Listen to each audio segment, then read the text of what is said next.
Boom! Another episode of the MMA Vivisection back to back. Hopefully, this one a little higher audio quality, video quality, whatever fucking quality.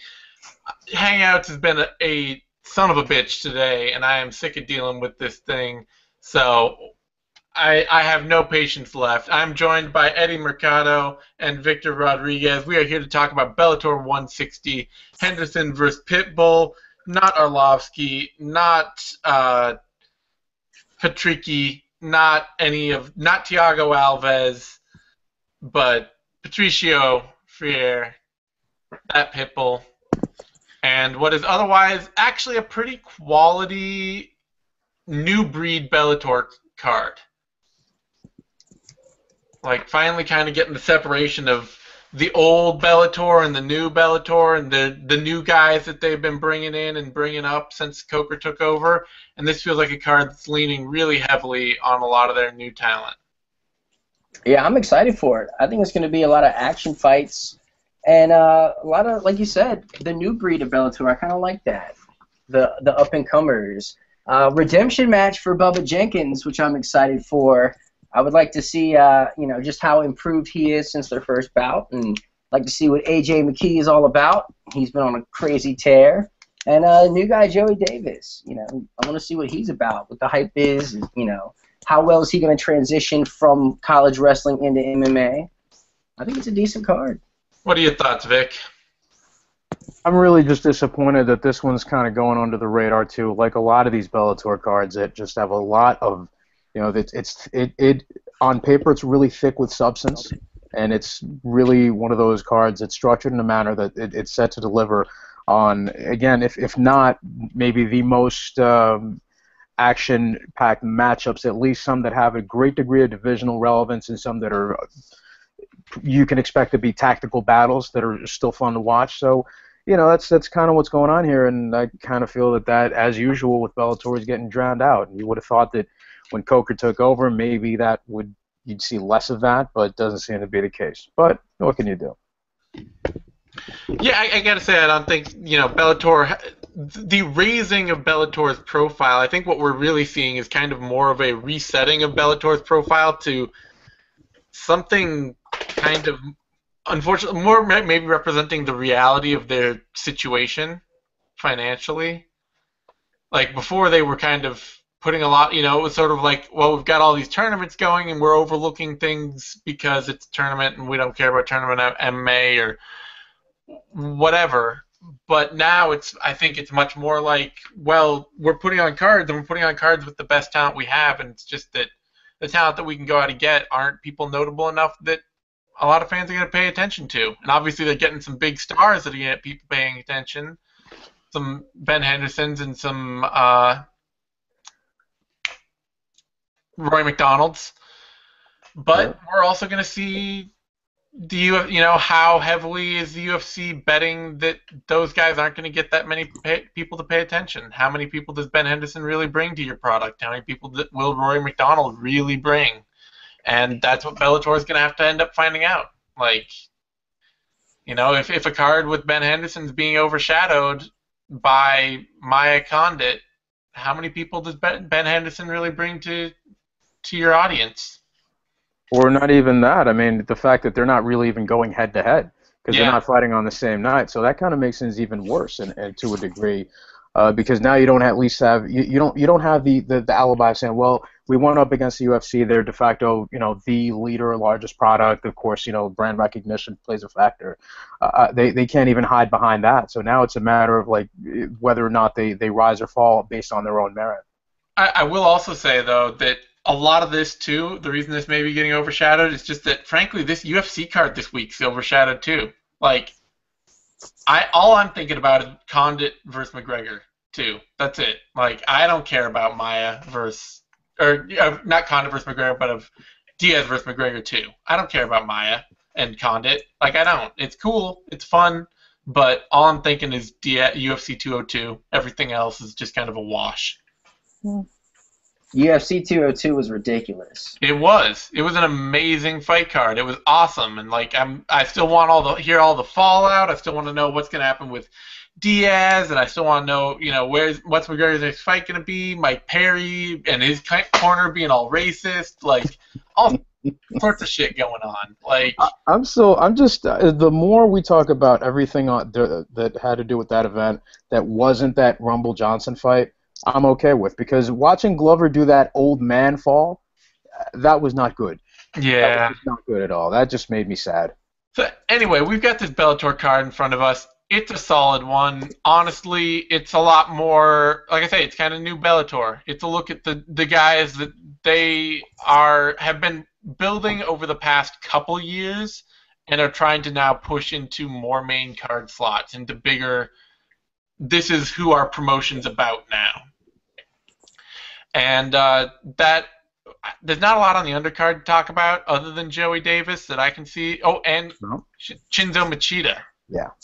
So that's the other guy. Although, yeah, the bout order may not be quite set, but I think that seems safe. So maybe we'll touch on Shinzo Machida and Joey Davis and then move on to the main card, unless you guys have anyone else you want to talk about. Nope. So, all right, Eddie, first of all, thoughts on this Shinzo Machida versus Mario Navarro fight? I mean, I don't know what this guy's doing exactly. He's 39, 3-2. I mean, I'm not sure what's going on here. So, I don't know. I'll watch just to see, Lyoto Machida's brother. And I did see Chenzo land a gnarly flying knee. Or maybe it wasn't a flying knee. Maybe it was just like a regular knee. But it was epic. And, but, like, he's so sporadic. Like, there's no consistency to his fighting. He's, like, fighting. There's years, gaps. So, I mean, I don't know what this guy's doing. But I'm going to watch. It's hard to get excited about a guy who last fought in 2014 and fought only, like, a couple times before that. What are your thoughts, Vic? Yeah, I mean, it's going to be exciting to see Shinzo, kind of what he does as far as being a fun fighter. I don't know what this is going to mean for anything else long term, but I guess it's sort of an attraction because we know the Machida brand. We've seen how he fights, very similar to how his brother fights, and as far as the stand-up goes. So yeah, there's not really that much we can say about it. And Navarro, for just a tough regional guy who just kind of has some up and downs and a 500 record. So it's very clear who Bellator appears to be pulling for here. Yeah. And Joey Davis, your thoughts on Joey Davis, Vic? Any? Joey Davis, a very decorated, very highly touted wrestler who's going to be making his professional debut. I didn't really find any footage of him doing any amateur fights in MMA, so I don't know what. I'm very curious to see, as really anyone who comes in that has some other background in combat sports in any other respect, someone who's like a decorated Muay Thai champion or something like that.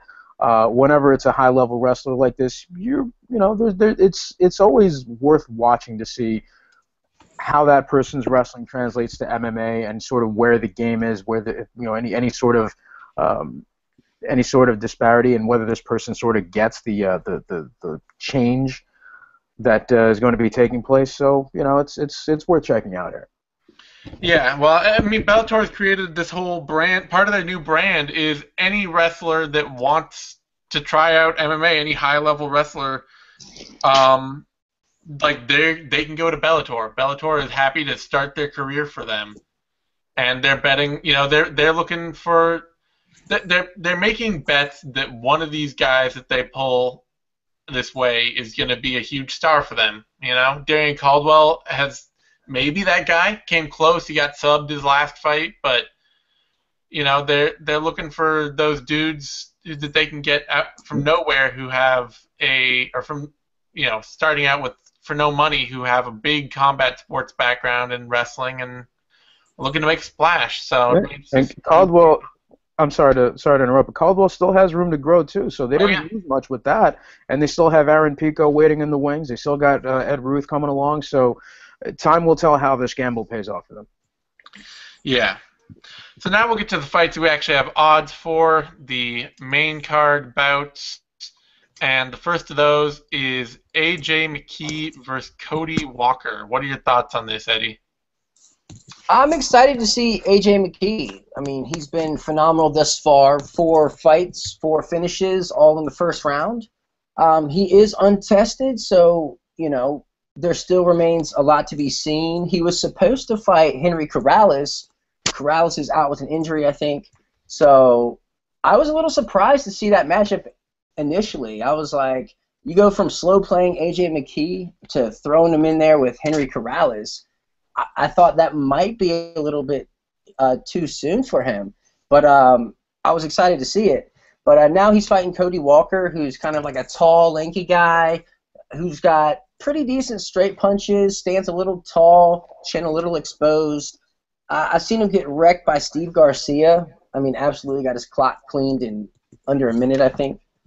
So I got to give this to AJ McKee. I think it's going to be another showcase, but hopefully after this, he will fight someone a little more reputable, and we'll see what he's made of. Rick, what are your thoughts? Yeah, AJ McKee's been a very interesting guy to watch in his short time in Bellator, and looking at how he's performed, looking at some of the guys that he's fought during his amateur run, it's been really quite a pleasant surprise to see him sort of progress the way he has, and I don't know really what this. I mean, this is actually kind of a good test in a way, because Cody Walker's a rangy, lanky striker, very much someone who loves to get himself into dogfights and try to shut guys off with takedown defense.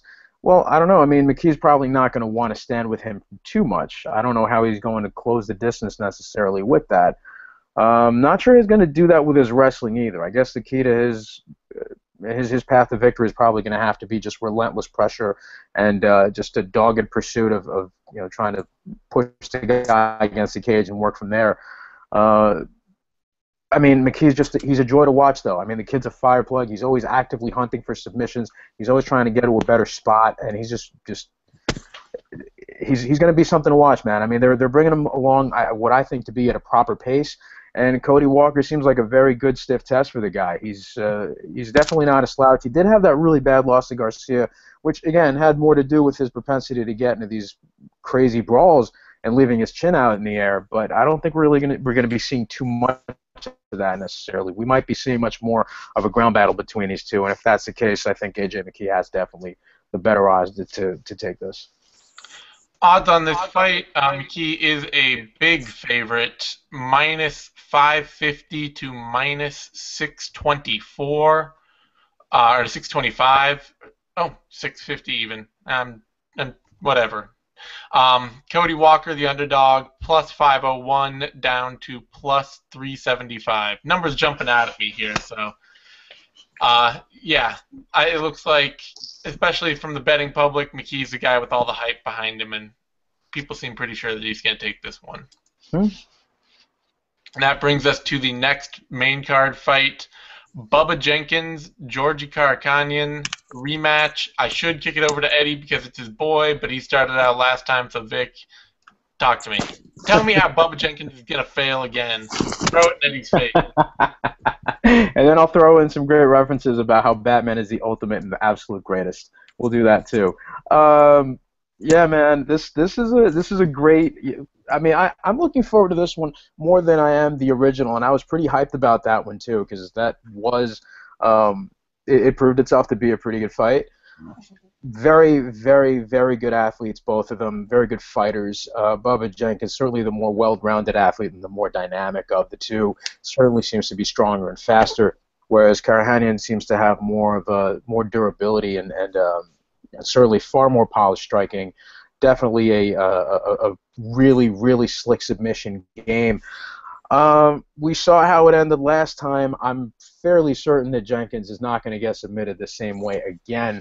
What I will say is he should mind his P's and Q's, because Karakhanyan certainly isn't going to, it's not his only submission, and it's not even his best submission, really, you could argue. And he's pretty good at setting up other things as well. I can definitely see Jenkins putting on more of a heavy wrestling slog type of fight here and simply grinding out Karakhanyan. I don't, I'm kind of hesitant to suspect that that's what it is, but I'm getting the sneaking suspicion that based on how he's performed lately, that's kind of how this is going to end, because I don't see him really neutralizing Karakhanyan any other way. So I'm actually going to go with Jenkins on this one by decision. All right, Eddie, what are your thoughts? Oh man, Bubba Jenkins from Virginia Beach, Virginia, If my he fought hometown. Batman, how badly would Bubba Jenkins get beat up? Oh, well, I would jump in. I mean, I wouldn't let Bubba fight Batman by himself. That's crazy talk. This is VA. We don't do that. That's the most perfect answer. I love it. Yeah, man. I like this fight. I think Bubba's ready to fight him again. Bubba's only gotten better. Karakanyan, I can't say has gotten better. He's gotten injured and he's come back from that, and he's tough as they come, and he's well rounded, and I don't know. He's lost 3 of his last 4. Bubba won 3 of his last 4. I don't know. Is Bubba ready? Can Bubba put together a game plan that is rounded enough to beat Karakanyan? Because if he just goes in there and takes him down, it's like, okay, he minded his P's and Q's against Goiti Yamauchi, but that's Yamauchi. That's not Karakanyan. You know what I mean? So I don't know. I think Bubba really needs to let his hands go, display his striking, and I think he's gotten better since they first fought as far as the striking goes. We saw him drop the late Jordan Parsons with the head kick and made him do the stanky leg. So Bubba's definitely coming along with his striking. This will be a huge test for him. Will he get it done? I'm obviously biased, but I gotta go with Bubba. I gotta go with Bubba. But the big thing for me is, what about Karakanyan? Like, if he loses, like, what? That's 3 in a row, you know? So Yeah, I have a lot of trouble picking against Karakanyan here in this one. I do think Bubba Jenkins is getting better, but it may just be kind of a too slow thing. Like, when he fought Karakanyan the first time, it's like, okay, you're fighting like a borderline elite fighter way too early, and he just got subbed. And it's like, okay, now you're still fighting a borderline elite fighter, and you're further along, but are you way further along than that point?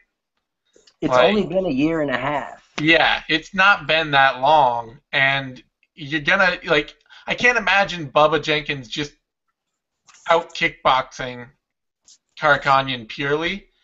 And if he wrestles a lot, I think Karakanyan's just too aggressive a grappler. But Bubba would have to hurt him early, I think. yeah. So I hate to do that to your boy, but I'm picking Karakanyan, even off 2 losses. Karakanyan is an underdog, though. Everybody's betting on your boy, so he's got to stay on the hype train. What are the odds for this one? Karakanyan's the underdog, plus 140 to plus 120. Jenkins, the underdog, the favorite rather, minus 147 to minus 180. That's kind of like last time. Yeah. I'm not feeling it, but that may just be because I'm a hater and I want you to suffer. Honestly, I wouldn't bet on this fight. I don't feel like it's a safe. It's a very dangerous fight for Bubba Jenkins. Yeah, and you're not gonna. It's not gonna yield that great a benefit to bet on this either way.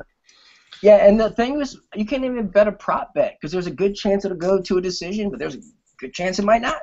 Yeah. Stay away from that one. All right. Now that brings us to our co-main event: Sadawad, Derek Anderson. Eddie, what are your thoughts? Excited for this fight. Derek Anderson does not do boring at all.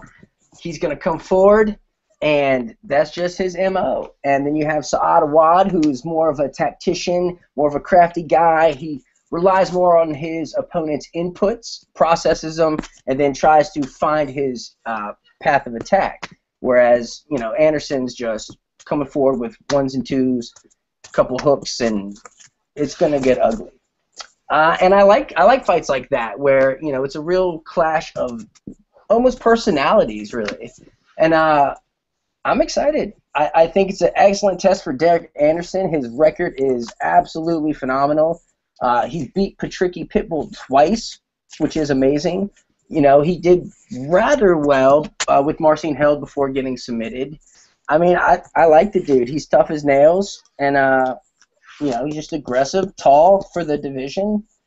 And the only knock, and personally, outside of he could be a little more polished at certain times on the feet, and is I think it's camp. I'm just not sure training where he is. How much elite training, how much elite sparring is he really getting? And my fear is that he's going to plateau instead of seeing those exponential leaps.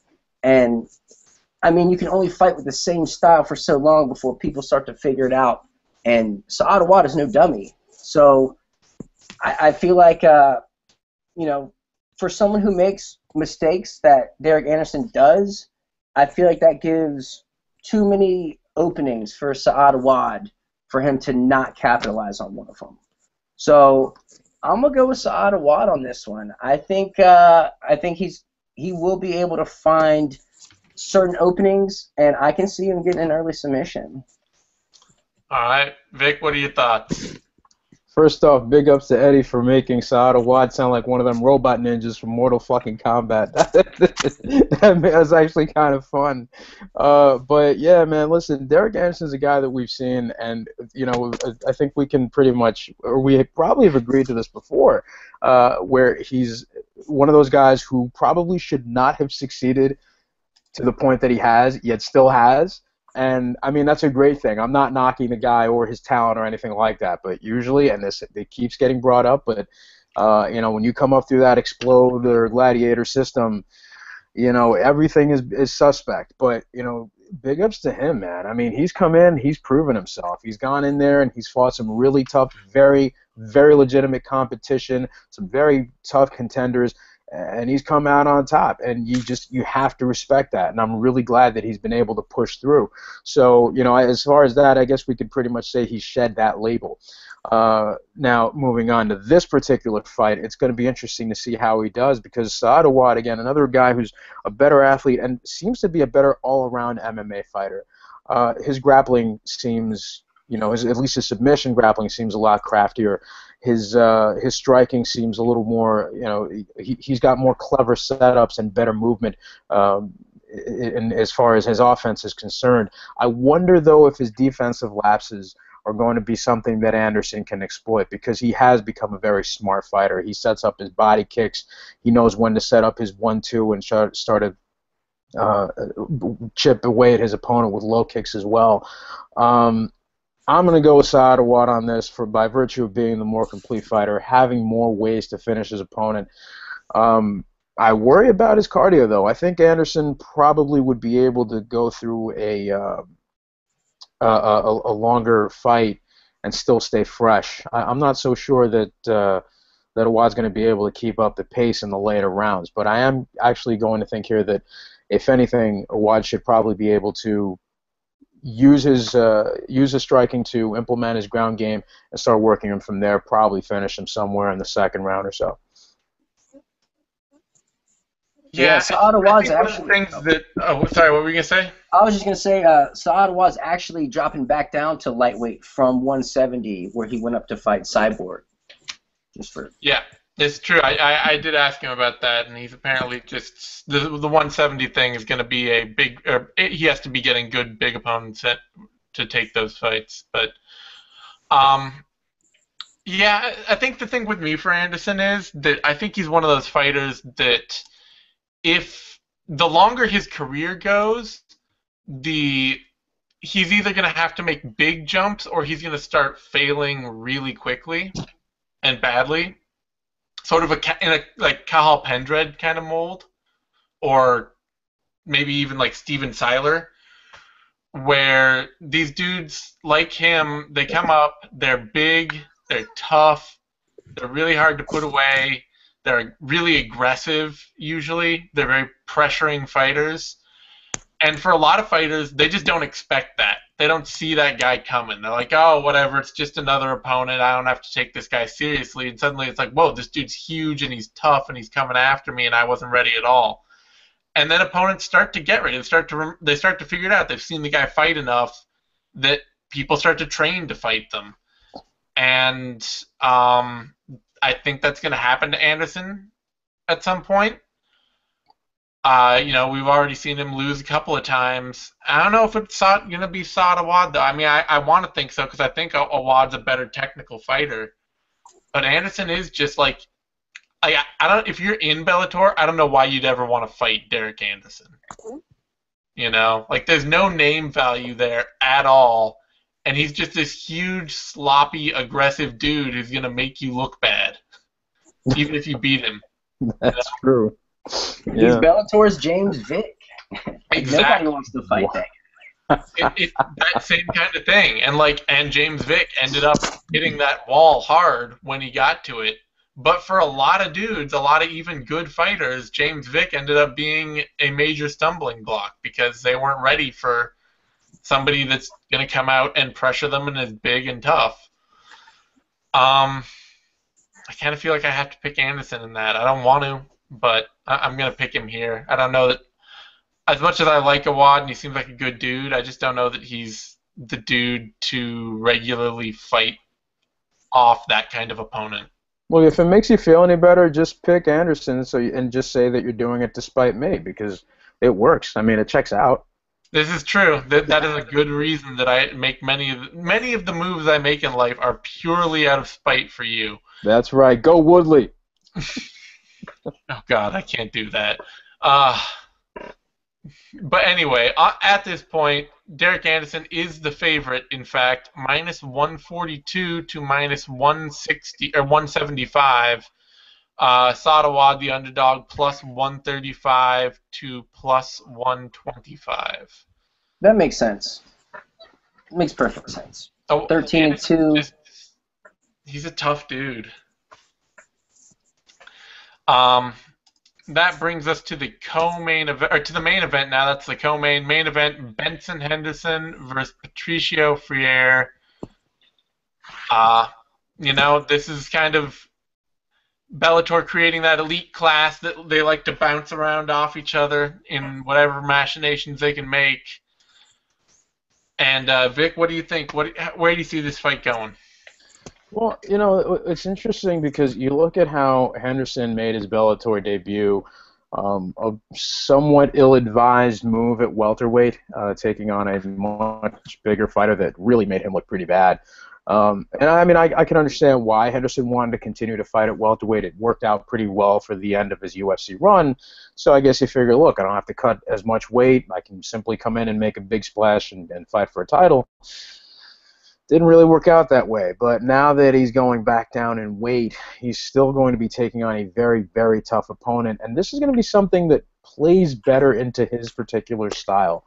It's going to be a fight where he would probably still be able to implement his wrestling, still use his feints and his setups and his movement to fluster his opponent and sort of catch him with some of his counters and all that. So I don't know, man. I don't know what really... And this goes actually for both of the Pitbull brothers. I'm not really sure where they stand. If we're still going by the legendary now Dr. Patrick Wyman's a 9-year span theory that, it's like fighters have that 9-year period where they shine before they start to fizzle. The Pitbull brothers have been fighting since they were like 16, 17. This is something I think we mentioned too. I'm not really sure where they are right now. I don't know if these guys really, I mean, they're certainly past their prime. I think it's a matter of how far past they are, and it's important to note that because now it becomes a matter of how is this going to work fighting against a guy like Benson Henderson, a guy who is as great an athlete when it comes to strength and keeping pressure. He's fairly agile. His timing is really, really good. His fight IQ is excellent. He's very coachable. He listens to his corner. I don't know. I just don't know how Pitbull gets him outside of maybe getting sloppy with his defense and getting some sort of flash knockout like what we saw with Dos Anjos. I'm going to have to definitely go with Benson Henderson by decision on this one. I think he's just going to be able to outlast him. I think he's going to be able to use his range and sort of switch things up.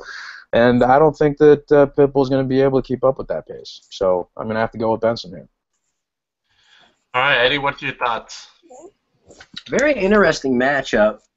You got Pitbulls moving up from 145, Benson moving back down to 155. I can't. It's hard for me to like envision these two guys in the cage together. You know what I mean? Like, I mean, I can see Benson almost like a Cowboys how he was the third time he fought Cerrone, where he just kind of it was an outside like a lot of oblique kicks and like awkward, funky stuff that doesn't really do a lot of damage, but really like forces your opponent to respect your distance and your range. And that's I don't want that. Like I don't want to sit through that. You know what I mean? Like that's not exciting for me. And I mean maybe he'll mix in a late round takedown. And Pitbull outside of a knockout, I don't see a winning decision or getting a takedown or anything like that. So this is a funky one for me. I'm not sure how I feel about it. I'm not. Pick a winner. I'm not excited. Damn it. Stop feeling. I don't know. And stop feeling and start analyzing. I want winners. All right. Here's some analytical stuff for you. So lifetime for Benson Henderson since '09, he has been wrongly diagnosed as far as the odds go. He's been wrong 62% of the time. The odds have been wrong for Benson Henderson, and that's crazy. Like that's pretty big, you know. So I don't trust Benson Henderson. I don't trust him at all, and I would much rather see Pitbull win and fight Michael Chandler, who just knocked out his brother. That narrative is way more exciting for me, and that fight is way more exciting for me.